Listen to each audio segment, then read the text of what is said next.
인적인 세계로 대체하는 사람은 태어나는 것이 아니라 만들어집니다. 이것은 우리에게 너무 복된 말씀입니다. 태어나면서 우리 운명이 결정되는 것이 아니라 만들어진다는 것이 얼마나 감사한 일입니까? 아니, 우리를 어디서 신적인 사람을 만드실까요? 광야, 고난 가운데 있어서 그렇습니다. 하나님이 상호하시는 영적 거장은 고난과 역경을 계속 통과하게 하십니다. 광야에서 고난과 역경을 통과해야 신적인 사람을 바로 설 수가 있습니다. 신적인 사람은 분명히 광야에서 만들어집니다. 모세도 여호사도 다윗도 일리야도 엘리사도 광야에서 만들어졌습니다. 왜냐 광야가 들어가 있으니까 아무것도 없잖아요. 그러니까 거기서 피를 듯이 뭐 있어요. 하나님만 찾으니까 하나님의 영으로 충만해지는 거예요. 그게 광야 훈련이에요. 자기가 없어지고 하나님을 채워주는 거. 그래서 하나님의 눈으로 바라보고 하나님의 마음으로 하나님의 생각으로 모든 걸 하게 되는 거예요. 그래서 우리 성도님도 광야 훈련 시키세요. 보라 내가 너를 연단하였으나 은처럼 하지 아니하고 너를 고난의 품에서 택하셨노라. 이사야서 48장 10절. 하나님이 역사를 멀리 내다보시는 비전이 하나님이십니다. 하나님은 사람을 통해서 당신의 비전을 성취하십니다. 그래서 하나님은 늘 사람에게 관심을 가지십니다. 그리고 하나님은 당신의 비전을 성취할 사람을 찾고 있습니다. 하나님은 방해를 달게 받으며 통과하여 하나님 말씀을 받은 자를 신뢰하지 않는 자를 깨달아 행할 후보생들을 찾아다니십니다. 하나님이 신이시니까 내가 하나님 신이라는 걸 인정하고 자기가 하나님과 같은 신적인 삶을 살아가도록 만들려고 그 믿음을 가진 사람 찾는다 그 말이에요. 세살 창조는 하나님과 대면하는 신적인 사람은 태어난 것이 아니라 만들어지는 겁니다. 원시대에서 만드는 게 아니라 광야에서 만들어집니다. 모세는 40년 동안 미디안 광야에서 양을 치면서 모든 것을 잊고 있었어요. 근데 40년이 지나 80세가 되었을 때 하나님께서 모세를 부르셨어요. 40년 전 동족을 구하겠다고 스스로 일어난 적이 있었습니다. 그런데 하나님께서는 그를 사용하지 않으셨습니다. 모세가 부귀영화를 바로 왕권을 버릴 만큼 강한 믿음을 가졌고 열정을 가졌음에도 하나님은 그를 쓰지 않았어요. 비워지지 않았기 때문에 하나님이 채워지지 않았기 때문에 열정 때문에 하나님이 쓰시는 것이 아닙니다. 내가 비워져야 하나님이 쓰십니다. 하나님이 내가 안 보이는 하나님이 나를 점령해야 쓰십니다. 그래야 광야 훈련 시킨다 이 말이에요. 내가 하나님 일을 하는 것이 아니라 하나님이 나를 써주시는 겁니다. 하나님이 나를 통해서 일하시는 거예요. 그래서 대개 없어져야 돼요. 새 역사는 언제나 광야에서 시작되기 때문에 훌륭한 항해사는 거친 바다에서 만들어집니다. 타고 다니고 있는 전쟁터를 만들어지듯 새 역사를 창조한 하나님과 대면한 신적인 사람은 광야에서 고난의 풀면에서 만들어지는 것입니다. 하나님이 세우신 신적인 사람은 하루아침에 만들어진 것이 아닙니다. 서서히 광야를 통과하면서 고난을 통과하면서 서서히 하나님만 바라보는 사람으로 만들어진 거야. 모세도 여호수아도 다윗도 일리야도 엘리사도 광야에서 만들어졌으나 이런 말씀 듣는 우리도 희망이 있지 않습니까? 하나님은 모든 사람이 하나님과 친밀한 신적인 사람들이 원합니다. 택한 자는 한 사람 모세를 섬기는 눈의 아들 여호수아가 말하여 이르되 내주 모세여 그들을 말리소서. 모세가 그에게 이르되 내가 나를 두고 시기하느냐 여호와께서 그 영을 그의 모든 백성에게 주사 다 선지자에게 하기를 원하노라. 민수기 11장 28절 분명히 말씀해요. 많은 크리스찬 내 신적인 사명자라고 하면 목회돼야 하는 사람으로 알고 믿는 경향이 있어요. 그러나 하나님은 그 하나님의 모든 입장에서는 모든 사람이 하나님과 대면하는 친밀하기 전에 사명자가 되기로 합니다. 그러니까 모든 사람들이 신적인 사람이 되어야 돼요. 지금 걸어다니는 성전들이 되어야 된다 그 말이요. 아니 모든 신적인 사람이 될 수가 있습니다.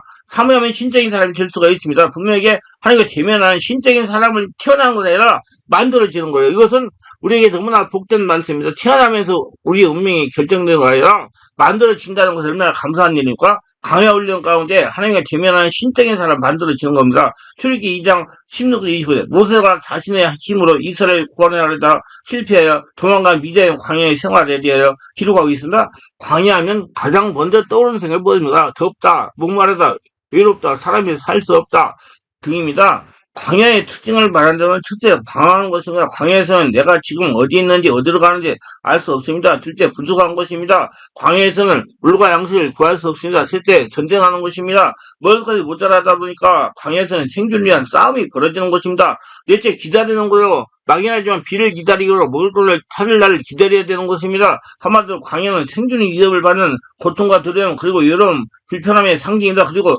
어렵고 힘들기 때문에 보이지 않지만 살아있는 하나님을 찾게 되는 겁니다. 그러면서 하나님을 치워지는 거예요. 찾고 찾을 때 하나님을 치워지는 거예요. 그 성경 말씀하다 광야는 은혜의 자리입니다. 광야는 하나님의 사람들을 훈련하는 장소요. 하나님의 치워지는 장소요. 하나님께서 말씀하신 장소입니다. 여기서 그를 항무지에서 짐승이 부리는 광야에서 만났었고 후회하시며 부하시며 자기의 눈동자까지 지키셨더라. 신명기 32장 10절에 말씀하셨습니다.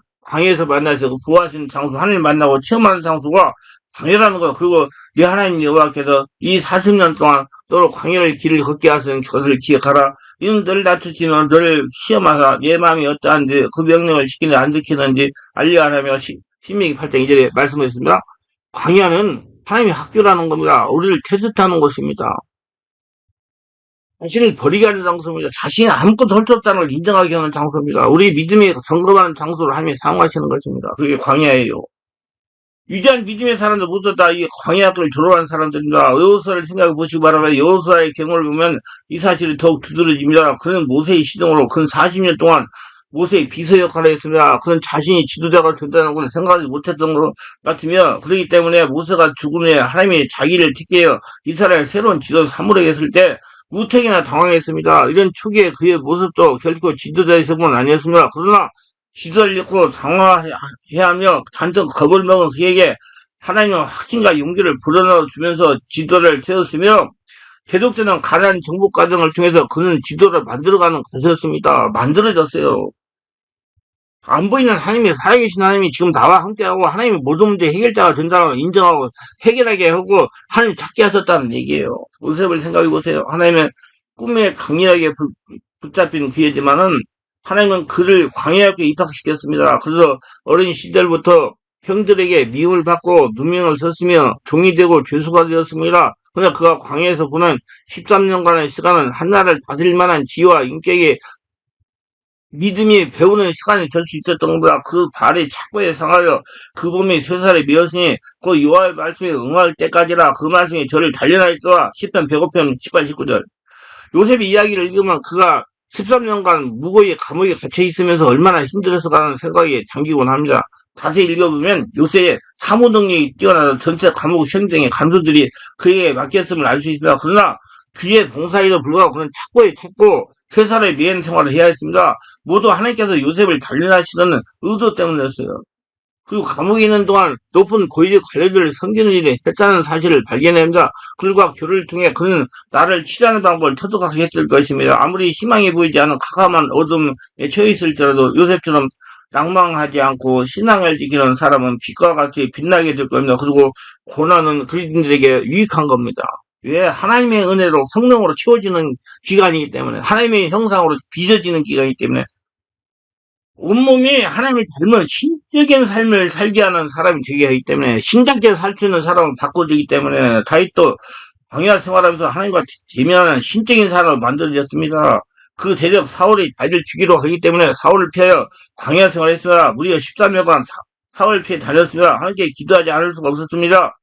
다윗은 광야에서 기도하면서 하나님으로 채워졌어요. 사무엘상 23장 15, 19절에서 그일라 배신당한 다윗의 식광의 숲은 속에 숨었습니다. 이 사실은 요나단 왕자가 다윗을 찾아왔습니다. 요나단은 다윗을 격려하고 믿음을 돋아 주었습니다. 사울왕은 다윗을 죽이려고 혈안이 되어 있는데 아들 요나단은 다윗이 도와줍니다. 식광의 거자도 어떤 사람이 사울왕에게 다윗이 여기 있다고 고발했습니다.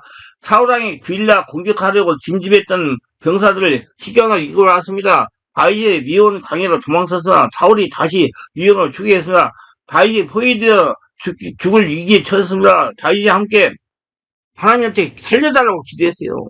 죽게 생길 때 하나님께 기도했어요. 기도할 때마다 하나님의 영이 채워졌다는 걸로 하나님이 응답했습니다. 전혀 생각하지 못한 일이 발생했습니다. 블레셋 군대가 친구에 온 겁니다. 사울은 회군하여 그곳으로 달려갔으며 다윗이 살아났습니다. 다윗과 그의 추종자는 광야 생활했던 모세 시대 사람처럼 미래에 적각거리는 국가 지도를 주기 위해 현장과 시련과 훈련의 과정을 경험하고 있습니다. 성도는 시험에 대해서 잘 알고 있어야 됩니다. 시험은 보이지 않지만 살아계신 하나님이 계신다고 믿고 찾게 하는 기간입니다. 그리 하나님이 계시도 시험에 빠지지 않고 시험을 이길 수 있습니다. 하나님이 시험을 받게 함으로 성도들을 연단하고 자기 자신의 신앙 상태를 정확히 진단하게 만들어 이 시험에서 합격하면 그때 비로소 성도가 원하는 축복을 줬습니다. 하나님께서 이렇게 하시는 이유는 연장과 시험 없이 축복받는 사람들이 되게 망하기 때문입니다. 사울왕이 이런 사람을 대표합니다. 그래서 하나님은 어떤 형태로든 축복받은 사람에게 응답을 받을 만한 신앙이 있는지 응답을 주시면 잘 감당할 수 있는지 하나님답게 하나님과 친밀하게 지내며 신적인 사람들에게 살 수 있는 사람인지를 시험해 보십니다. 마가복음 9장에 벙어리 귀신들의 아들을 데리고 온 아빠는 예수님에게 할 수 있거든 고쳐지고 못 살 것은 그냥 주세요라고 말해서 생명을 받았대요. 반신 분의 믿음을 가지면 응답받을 수가 없어요. 구수를 시험합니다. 마가복음 9장 27절 30번. 반대의 경우에서 그 맹인이 예수를 따라오면서 자유자 돈이여 우리를 불쌍히 여기사고 외쳤습니다. 예수께서 그들이 물으세요. 내가 중에 일을 할 줄 믿느냐? 그렇습니다. 예수께서 그들의 눈을 만지며 너희 믿는데 되라 그랬어요. 시험이 두 번 정도가 있어서 말로 시험해보는 경우하고 행위로 시험해보는 경우도 있습니다. 시험의 방식은 하나님의 선택합니다. 창세기 22장에 보면 아브라함이 이삭을 축복해달라고 구하자 하나님이 전혀 생각지 못한 걸 요구했습니다. 하나님이 아브라함을 시험하려고 내 사랑하는 독사 이삭을 들고 모리아 땅으로 가서 그를 번제로 드려라. 아브라함 순종했어요. 하나님의 시험에 합격합니다. 하나님은 백지의 시험을 보이시지 않고 현장에서 믿음을 시험하십니다. 하나님은 아브라함이 구한 것보다 더 큰 것을 주셨습니다. 하늘의 별처럼 많은 혼을 주겠다. 다윗은 영적지대가 주기에 광야에서 시험하시는 겁니다. 그래서 시험을 받을 때는 참아야 됩니다. 이것이 방법입니다. 시험을 참는 자가 복이 있나니 이런 시험을 견디는 자가 주께서 자기를 사랑한 자에게 약속하시는 생명의 멸령을 얻을 것이기 때문에 야고보서 1장 10절. 예수께서는 시험 받을 때 도살장에 끌려가는 어린 양처럼 아무 말도 안 하셨습니다. 예수는 시험 다음에 이 아이의 축복이 있다는 것을 믿고 있었습니다. 야고보는 이런 이유 때문에 시험 당할 때 기뻐하라 그랬습니다. 의로운 성도에게 시험이 왔다는 것은 축복에 특별히 가져왔다는 뜻이기 때문입니다. 그 쓸만하기 때문에 시험을 시키는 거예요. 세상에서도 시험이 크면 통과했을 때 보상도 큽니다. 하나님 나라에서도 똑같습니다. 시험을 많이 받아본 사도는 시험 당할 중에 피할 길이 있고 감당수월할 시험은 없다고 말했습니다. 4회제 당장 13년을 사월피하 도피 생활을 하면서 하나님과 대면하는 신적인 지도자가 되게 훈련을 받았습니다. 자신 14년 도피 생활을 하면서 연단되어 훌륭한 신적 지도자가 됩니다. 하나님 모세 역시 위대한 지도자를 훈련시키고 광야로 몰아내신 것은 그동안 자기 힘으로 자기 생각으로 자기 능력으로 자기 스스로 이스라엘 지도자가 되려고 했던 모세를 실패라는 경험을 통해서 광야로 들어가게 하신 것입니다. 한마디로 광야 신학교에 입학시킨 겁니다. 광야에서 보이지 않는 하나님을 보이는 하나님으로 믿게 하십니다. 하나님의 방법으로 이루어 가십니다. 하나님의 종들은 세상 학문과 세상 경험, 자신이 갖고 있는 세상적인 재능과 능력으로만 부족합니다. 그래서 하나님의 학교에 입학을 시키는 겁니다. 그것이 바로 광야입니다. 광야학교의 수업과는 아주 특이합니다. 그래서 모세가 겪었던 광야학교는 어떤 과정을 배워주는 학교입니까? 모세 과정에서 배운 과목들은 무엇입니까? 그럼 한번 나열해 보겠습니다. 첫째, 자신이 갖고 있는 모든 것을 내려놓는 과정을 배웠습니다. 자기 없어지는 과정. 모세는 광야에서 자신이 이제까지 애굽에서 배웠던 모든 학문, 지식, 경험을 다 내려놓았습니다. 이제 양을 치는 목자가 되었습니다. 이것은 예급 문화권에서는 가장 천한 직업에 속합니다. 왕자의 신분이었던 모세가 이제 가장 천한 직업을 가진 사람이 됐어요. 그것도 처가살이를 하면서 당연히 양을 치고 있었습니다. 이스라엘 자기 민족도 인도하는 지도자가 아니라 말 못하는 동물들 똥을 치고 물가로 인도하는 신분이 되었어요. 자신이 가지고 있는 재능을 버리지 않는 한 하나의 광야하려는 종류되지 않습니다. 빨리 자신이 없어져야 광야하려는 종류다. 자신을 비우지 않는 한 하나님으로 채워지지 않습니다. 하지만 모세는 자신을 비웠습니다. 이 사람의 모세는 오늘남의 지면에 모든 사람을 더하다. 민수기 12장 3절.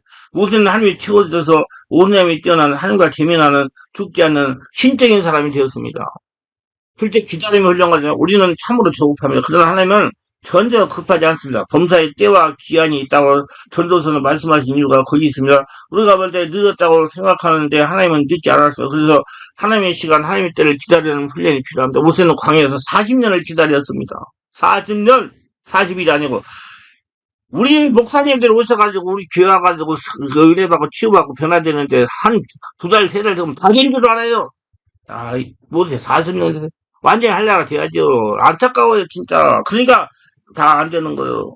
할례가 완전히 돼야 되는데 어느 영적을 깨닫지 못하는 거예요. 하나님의 역사에서 유일하게 쓰임을 받는 사람이 하나님같이 오랫동안 준비하는 과정을 거쳤습니다.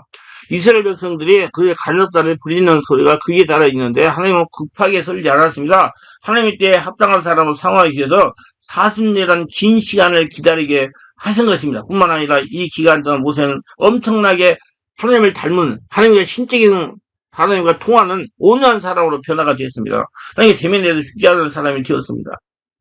민수기 12장 3절을 보면 이 사람 모세는 온유함의 지면에 모든 사람을 풍가하더라 했어요. 40년 동안 목이 고든 이스라엘 백성들 모든 불평과 원망을 다 받아주면서 말씀으로 이끌 수 있는 온유함이 하나님의 광야에 있어서 배우고 몸으로 터득하고 하나님의 영이 채워진 겁니다.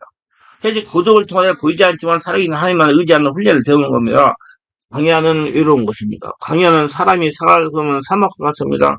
어느 누구도 함께 해주지 않고 고독과 싸움이요. 아무것도 먹을 것이 없이 마련할 수 없는 굶주림과 싸움이 얘기하되 모든 것이 자기가 해야 돼요. 그 하나님께 기도 안 할 수가 없는 거예요. 광야에서 산다는 것은 100% 하나님과의 의존관계에 있어야 됩니다. 하나님의 살려주면 사는 것을 하나님의 생명이 거저가면 거저갈 수밖에 없는 겁니다. 자신의 능력은 내려놓고 하나님만을 신뢰하는 것이었습니다. 나 스스로 힘으로 살겠다는 것이라 하나님께 모든 것을 맡기고 살려주면 나올 것이요 생명을 받으시면 드리겠다는 각오입니다. 이게 온전히 하나님의 영으로 충만하셔가지고 하나님의 소리를 직접 듣고 그대로 순종하는 사람이 되는 거예요. 이런 광야는 사람을 낮아지게 됩니다. 하나님을 바라보게 합니다. 안 보이는 하나님을 인정하게 만듭니다. 살아계신 하나님으로. 광야는 도움이 될 만한 걸로 보이지 않은 곳입니다.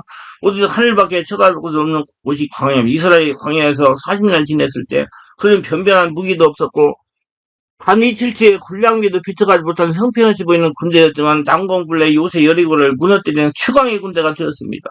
왜냐하면 그들은 철저히 하나님을 순종하는 법을 배우고 믿음과 용기로 나갔기 때문에, 하나님대로 잘 순종했기 때문에, 홀로인 시간을 줘야 하나님께 집중하는 것입니다. 하나님께 집중하다 보면 하나님의 성령으로 충만하게 채워지는 겁니다. 그래 하나님의 영으로 채워져요. 그래 하나님의 소리를 잘 듣고 하나님의 허락한 대로 잘해요. 혼자 이렇게 무수하는 우리들의 마음이 우리를 소음과 군중 속에 몰아넣습니다. 고독은 내적 공허함입니다. 홀로 있기는 내적 충만입니다. 홀로 있다는 것은 장수라기보다 마음과 정신의 상태를 의미합니다. 우리는 어느 때든지 마음이 홀로 있기를 할 수 있습니다. 내적 홀로 있기에 외적으로 나타납니다. 내적 홀로 있기에는 혼자 있을 수 있는 자유가 있습니다. 그것은 사람들에게 떠나 있기 위함이 아니라 하나님의 세미한 음성보다 더 잘 듣기 위함입니다. 홀로 있기가 없이 친교를 원하는 사람은 공허한 말과 감정에 빠집니다. 그리고 친교 없이 홀로 있기를 추구하는 사람은 공허한 깊은 수렁과 자기도취와 절망에 빠집니다. 고향 없이는 홀로 있기도 없습니다. 고향은 때로도 말이 없는 것과 연관되지만 듣는 행위와 향상 연관이 됩니다. 하나님의 음성을 듣는 마음 없이 단순히 말을 그만다는 것은 고요함이 아닙니다. 훈련된 사람은 필요한 일을 필요할 때 할 수 있는 사람입니다. 누구의 지혜를 받아서?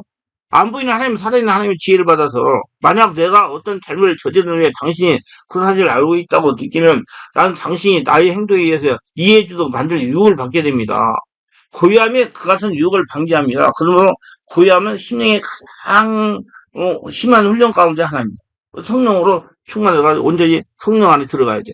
마음이 홀로있게 대하여 경건하게 말하는 거면 족하지 않습니다. 만약 마음이 홀로있게 우리 체험에서 실제 이루어지지 않는다면 우리는 그 훈련의 목적을 잊고 있는 사람 되고 하나님께서는 불합격받는 거예요.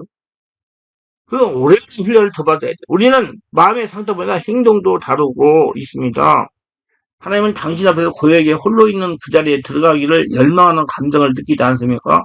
당신이 무엇인가 보다도 나은 것을 갈망하지 않습니까? 당신의 모든 호흡이 하나님께 임재보다 더 깊은, 보다 더 온전히 느끼기를 갈망하지 않습니까? 그 문을 열어주는 것이 바로 홀로있기의 훈련입니다. 홀로 있어 보세요. 이제 내면의 하나님을 찾는 거예요. 자기 안에 주인, 안 보이는 하나님. 이 홀로있기에 얼마든지 들어갈 수 있고 하나님께서 그를 기이하고 놀랍고 부드럽고 너그러운 고요함 속에서 하시는 말씀을 들을 수가 있습니다. 영적인 상태가 돼요. 신적인 상태가 돼서. 하나님 같은 영적인 상태가 돼서. 그게 홀로있기 훈련의 극치예요. 그게 홀로있기 훈련을 시키는 거예요. 안 보이는 하나님과 친밀하게 지내서 하나님의 영으로 충만해지기 위해서. 모세는 광야 40년 동안 홀로있는 시간을 통해서 하나님을 찾게 되고 하나님의 영으로 충만하게 채워진 것입니다. 네 번째는요, 광야는 인생의 모든 불편함과 어려움을 감당히 인지해 올리는 과정입니다. 광야는 참으로 불편한 것입니다. 그리고 물물과 말씀과 염려하는 것입니다. 농사를 지을 수 없습니다. 이미 주어진 것에서 먹을 것을 찾아야 됩니다. 그러한 것에 생존할 수 있는 자만이 살아남는 자입니다. 독립적인 수행력을 길러야 돼. 누구하고 관계 맺어서 하나님과. 안 보이는 하나님과 관계 맺어가지고 하나님과 대면하는 지도자가 될 수 있습니다. 어떠한 어려움과 힘들 일이 있어 포기하지 않고 인내로 하나님의 뜻을 이룰 수가 있는 것입니다. 말씀 듣는 분 중에 지금 광야 같은 형편에 처해 있는 분이 있습니까? 메마르고 거친 길을 걷고 있습니까? 아무도 도와주지 못할 어려움에 처해 있습니까? 두려워하지 마세요. 광야는 부자하고 고통스럽지만 죽을 곳은 아닙니다. 지금 이곳에 하나님을 만날 때요, 놀라운 하나님을 체험할 때입니다. 믿음과 용기로 하나님께 나가서 하나님과 깊은 대화를 나누십시오. 하나님께서 만나 주실 것입니다. 오늘도 우리에게 주시는 광야 시험, 광야 훈련을 기쁘게 즐겁게 감당하는 저와 여러분 되시길 바랍니다. 이 원리를 우리 지금에도 마찬가지로 적용됩니다. 이제 우리들은 자신이 원하든 원찮든 간에 하나님이 필요하시면 지금 세우실 때라는 사실을 간과해야 됩니다. 그렇게 해서 우리가 인식하든 못하든 지금 하나님이 나의 주인이시고 살아계신 하나님이 지금 함께 한다는 걸 대면한 지도자가 될 잠재력이 있다는 깨닫게 하십니다. 그래서 안 보이는 하나님이, 살아계신 하나님이 나와 함께 한다는 믿음을 가지고 날마다 승리하시고 은혜 충만하시길 바랍니다. 기도합니다. 오늘도 저희 집을 끝까지 시청하시는 분 축복하소서.